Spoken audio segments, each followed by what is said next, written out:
Hello, we're going to be walking through the 5-part routine lesson planner for the ST Phonics program. I'm going to pull up a 5-part routine lesson plan template. Now, it's important to note that this lesson plan applies to the entire skill. We are not planning per session or per lesson. We are planning per skill. So let's use, for example, digraphs. We'll work through this lesson plan using digraphs. We're really planning for the entire digraphs skill. So will this happen in one day? No, this will most likely not happen in one day, and that's okay. This can happen over a week. This can happen over 2 weeks. So we're not rushing this, right? If we see that in step 2, we see that students need a little more work on the auditory to kinesthetic, great, we'll spend a little more time on that. Maybe we'll zip through 2.5, 4A, 4B through in one session, but then step 5 will take a longer time, and that's okay. So we're planning for the skill. We're just getting ourselves ready to pull this out so that we have everything ready for us when we get to each and every one of these steps. Before the 5-part routine begins, we're introducing a sound card. And I just want to review quickly what this would look like. We're explicitly telling the students what sounds are on the card.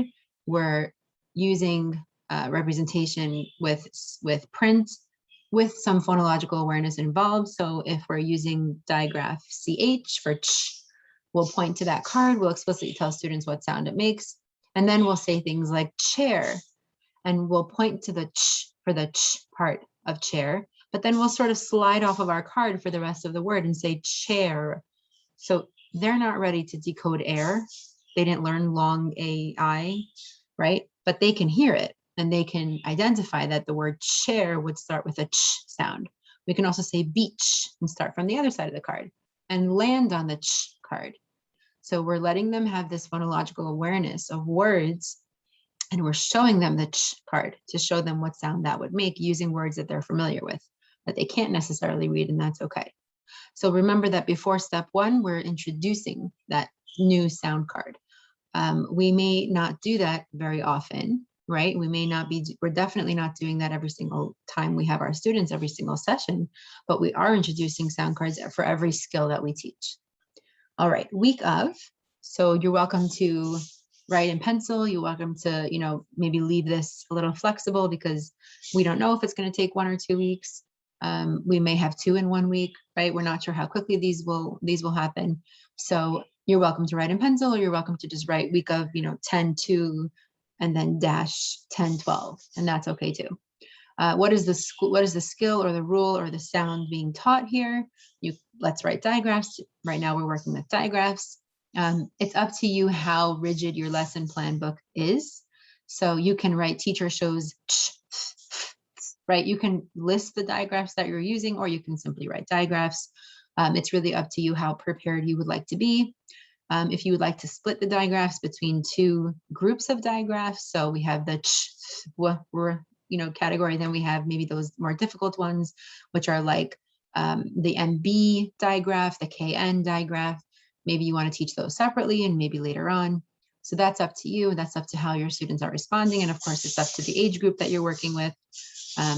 Possibly if you have an age group that is much older, you can sort of bunk a bunch of digraphs together. But if you're teaching younger students, you may want to separate that. And again, you can reach out to me. I'm happy to, brainstorm through both of those options with you. And then students articulate. And again, you can be as rigid or as flexible as you'd like. You can just simply write digraph sounds. You can write all those sounds. It's really up to you how prepared you want to be. And then underneath that, you're checking off whether or not your students used air writing during step 1. Air writing during step 1 is, the teacher is showing the student the card. Let's say it's a B card. So if we are not air writing during step 1, the students will simply articulate B when the teacher shows them the B card.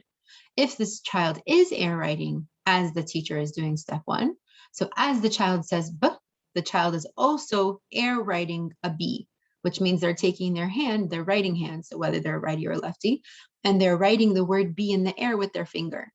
It's common to use 2 fingers. It just has a lot more support as the child is writing that letter or letters. So you're going to check off whether or not you chose to do that. And that concludes step 1. Step 2, auditory to kinesthetic. The teacher says, a sound, the student shows the teacher through some kinesthetic or tactile movement what makes that sound. So you're going to be choosing here which ones you're going to be working with for digraphs.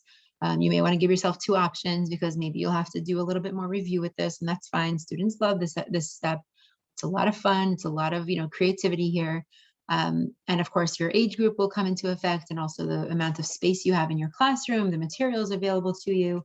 But I just want to remind you that multisensory could be taking chalk to the pavement outside. It could be, students write on each other's back. In that sense, they're writing the letter. You don't have to get too messy, and definitely not too pricey. You can use anything that's at your disposal. You can use Ziploc bags that you filled up with a colorful soap, right? And they just use their fingers to write in that. Anything that has the child using a multisensory material or using a kinesthetic, which means, gross motor. So maybe they're jumping onto the correct letter, or maybe they're, using 2 hands to write the letter or anything like that. It's really not rigid. So you can come up with wonderful, amazing, creative ways to have students complete step 2. Step 2.5, teacher says words containing blank medial vowel sounds. I recommend using all the vowel sounds, but maybe you have some students who, need work specifically with A and E. Great, so that's what you'll choose. And then here you're writing all of the words that you're going to be using for step 2.5. Just to review, step 2.5, the teacher says a word such as bridge. All the vowels, or maybe a few of the vowels, are out in front of the child, and the child finds that I for I in bridge. He bops on that I, and he says the letter sound. He says the vowel sound. So he says I. So it would sound like this: bridge, I. Right? The child bopped on the I and said the sound that letter makes. He's not saying bridge. He's just isolating that medial vowel sound and saying the sound within that word. So teachers are welcome to use words that the students can't read yet. That's a great way to expose students to words that they will be able to read, right? If we learn digraphs and I use the word bridge, they didn't learn that DGE ending yet. And that's okay. They didn't learn blends yet, the BR blending in the beginning even. So it's totally fine to use bigger words. We can use nonsense words. You can say splask. You can say splunt. Doesn't matter as long as it has a short vowel sound within it. We don't want to use vowel sounds. We don't want to use welded sounds. So we're not going to say saw. We're not going to say rain, right? There are no short vowel sounds in those words. So we definitely want to be careful with that. And I do recommend you planning these words because it could be hard to think of these words on the spot. So planning a good, how many do we have here? 1, 2, 3, 4, 5, 6, 14 words is a great idea to go into these lessons with. Step 3, isolating and stretching. So while the teacher is doing step 1, he's strategically placing the cards in a way where he can use it for step 3, which means that he puts beginning sounds in the beginning sound pile, vowels in the middle pile, or vowel teams when they get up to that, and then ending sounds in the ending pile. What I mean by beginning and ending is we would never put X in the beginning. We wouldn't put W at the end, right? That would create a welded sound or it would create maybe a diphthong, which we didn't learn yet, and that's okay. But those live on separate cards, so we wouldn't create it with separate cards anyway.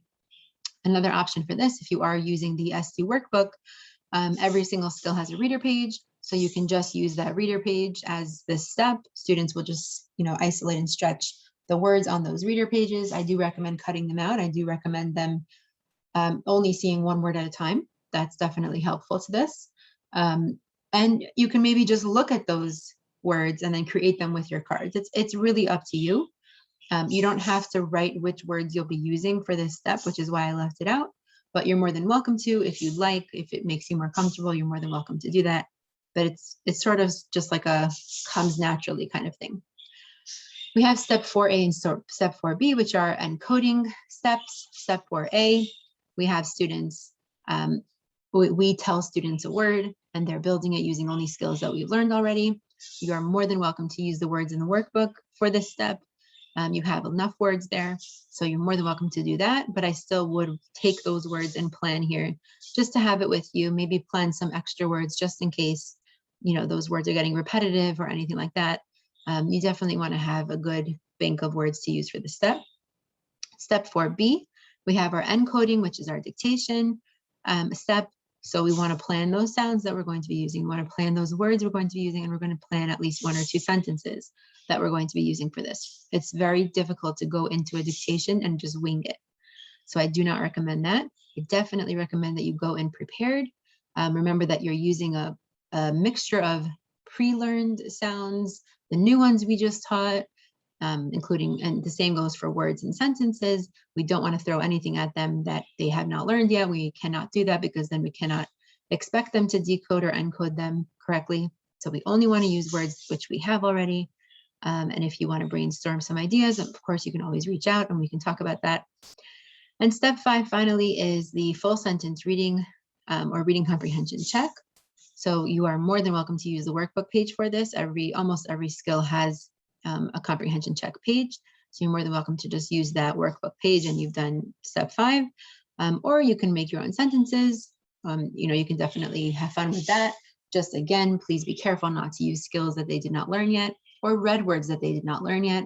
Read words are non-decodable words. So for example, if they never learned the word said, S-A-I-D, as a read word, we can't really include that word because that's not decodable.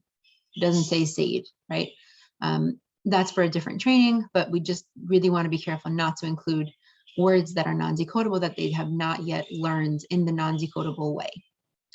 This concludes the 5-part routine lesson plan template. Of course, you're always welcome to reach out to me. More than happy to set up a time to practice and fill one of these out with you. If you'd like to shoot me one in an email and see if you did it correctly, I'm more than happy to check it for you. But I hope this was helpful and I hope you have a wonderful day. All right, bye.